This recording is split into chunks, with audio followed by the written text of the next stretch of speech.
नमस्कार दोस्तों, स्वागत है आपका मेरे चैनल में। आइए सुनते हैं ये पारिवारिक कहानी जो आपको रुला देगी। ईशा बेटा, मिठाई खिलाने के साथ साथ राखी बांधते समय वचन दो अपने भाई वीर को कि कभी किसी परिस्थिति में अकेला नहीं छोड़ोगी।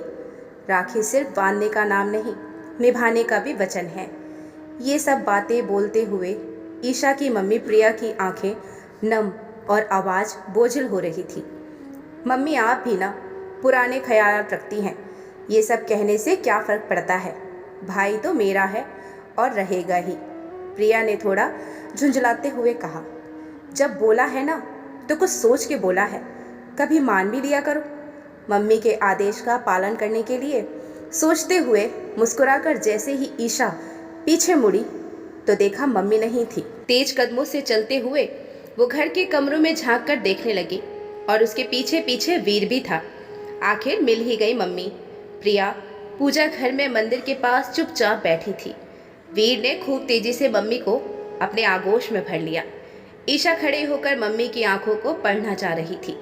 फिर ईशा ने मम्मी के पास बैठकर उनका चेहरा अपने हाथों में लेकर ऊपर करते हुए पूछा, क्या हुआ मम्मी? क्या कोई बात है? अचानक आप उदास हो गई? अब तक तो सब ठीक था। तभी वीर की नजरें भी गईं।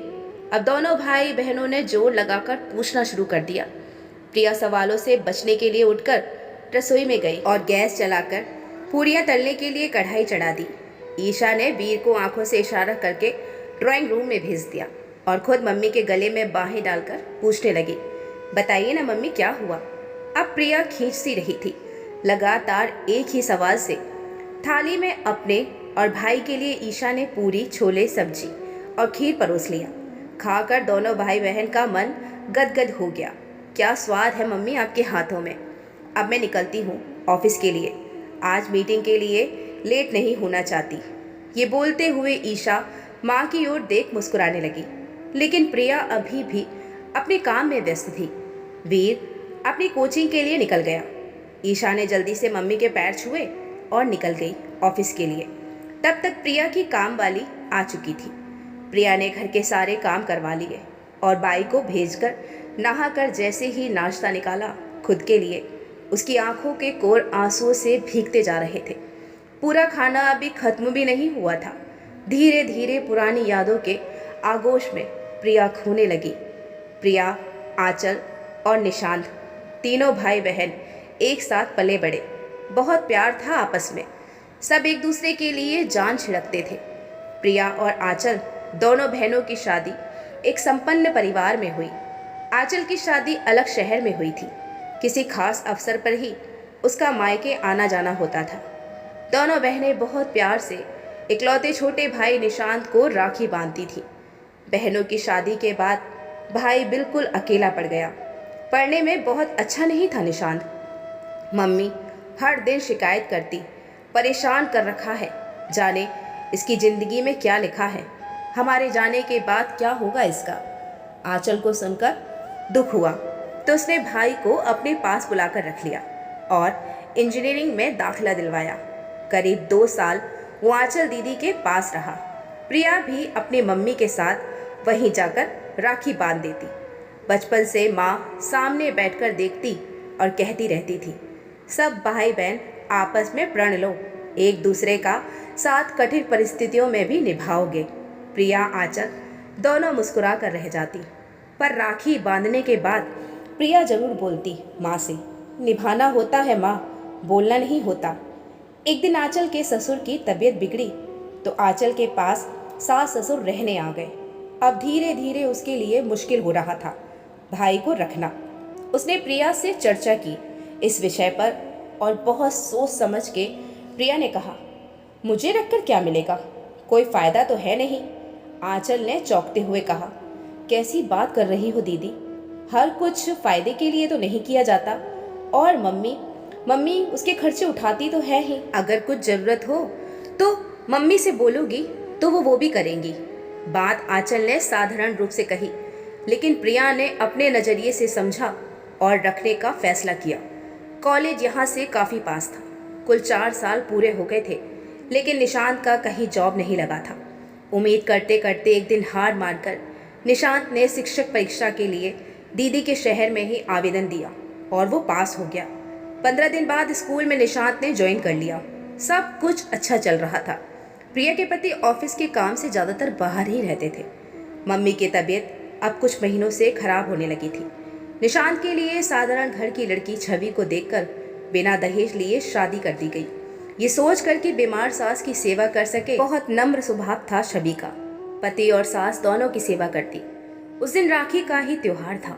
सुबह डॉक्टर की जांच कराकर प्रिया और आंचल अपनी मम्मी को लाए थे। उस दिन ज़्यादा लाचार और असहाय महसूस कर रही थी प्रिया, आंचल की मम्मी। फिर भी बहुत हिम्मत बनाते हुए उन्होंने कहा, बेटा प्रण ले, भाई का साथ हमेशा दोनों बहनें दोगे।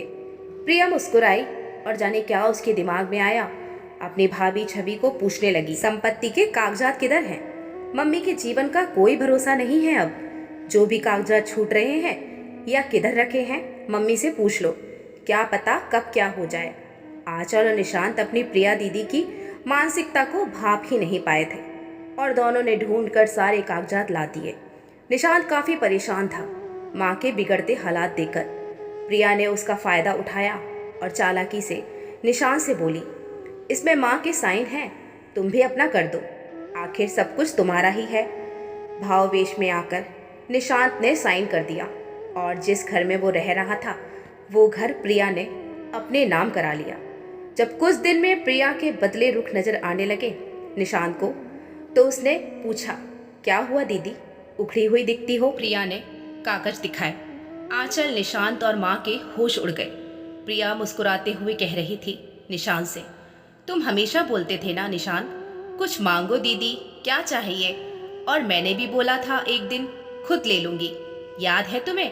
पापा ने मृत्यु से पहले कहा था, जो मर्जी मांगो, कोई अफसोस नहीं होगा। मुझे सोसाइटी का घर पसंद था, अब वो मेरा अपना हो गया है। आंचल ने प्रिया को धक्का देते हुए कहा, तुम्हारे भी बच्चे हैं दीदी, ये तुम्हें शोभा देता है? कोई जवाब नहीं दिया प्रिया ने, ना ही अपने पति को बताया और सबसे संपर्क बंद कर लिया। वापस अपने पति के घर लौट गई। काफी सालों के बाद धीरे धीरे पति को कहानी बताई तो दोनों में खूब आपसी टकरार हुई। निशांत माँ को लेकर किराए के घर में रहने लगा। अब किसी के वश में कुछ नहीं था। दरवाजे पे घंटी बजी तो प्रिया वापस वर्तमान में आई। उसके पति अनिल थे। आंखें सूजी हुई, झूठे हाथ, आंखों में दुख का सैलाब। अनिल ने घबराते हुए पूछा, किस दुनिया में हो, तबीयत तो ठीक है? प्रिया अनिल के हाथों में राखी देते हुए उसके सीने से लगकर खूब जोर जोर से रोने लगी। अनिल ने प्रिया को खुद से अलग करते हुए कहा, किस बात का अफसोस है तुम्हें? सिर्फ ढोंग है तुम्हारा। अपने भाई और माँ का मुख देख के तुम्हें जरा भी तरस ना आया? आज ये दिन ना देखना पड़ता। अब पछताने से क्या? तुमने ही कहा था ना, मैं तुम्हारे घर के लिए कुछ नहीं बोल सकता, वरना तुम कुछ कर जाओगी। बड़ी मुश्किल से तो तुम्हें ये सुंदर घर का सुख हासिल हुआ है। माफ़ करो मुझे, तुम्हारे लिए कुछ नहीं कर सकता। ये घड़ियालू आंसू किस काम के? इन सब की जिम्मेदार तुम खुद हो। दरवाज़ा खुला हुआ और ये माहौल देखकर वीर और ईशा काफ़ी देर से ये सब देख समझ रहे थे। ईशा ने सवालिया निगाहों से पूछा और रोते हुए कहने लगी, हमारे मामा हैं और आपने ये बात छिपा कर रखी पापा। अनिल ने ईशा को गले लगाते हुए कहा, मामा को नहीं छिपा रहा था बेटा, मम्मी की करतूत छिपा रहा था।